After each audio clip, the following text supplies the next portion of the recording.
நாங்க இப்போ ஒரு புது சிஸ்டம் லான்ச் பண்ணிருக்கோம், சிவ புண்ணியா போர்ட்டல்.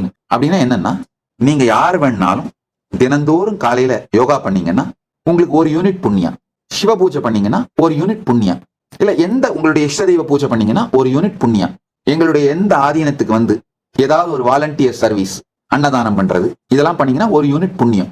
இந்த புண்ணியத்தை எல்லாம் நீங்கள் கைலாசத்தில் வந்து வாழ்வதற்கு இங்கு நாங்க ப்ரொவைட் பண்ற சேவைகள் எல்லாம் யூஸ் பண்றதுக்கு நீங்க ரெடீம் பண்ணிக்கலாம்.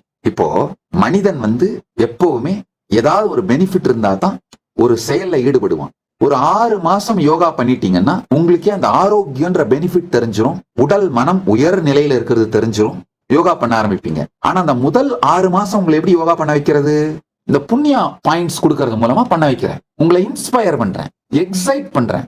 எங்களுக்கு எந்த விதமான பொருளாதார ரீதியான வருமானமும் கிடையாது. அதே மாதிரி நீங்க வந்து எங்களுடைய திருவண்ணாமலை ஆதீனத்துல ஏதோ ஒரு ஆதீனத்துல அன்னதான சேவை பண்றீங்கன்னா அந்த சேவையினால எங்களுக்கு எந்த பொருளாதார வருமானமும் கிடையாது. உண்மையில அன்னதானம் செய்வதற்கு செலவைத்தான் கைலாசா செய்கிறது.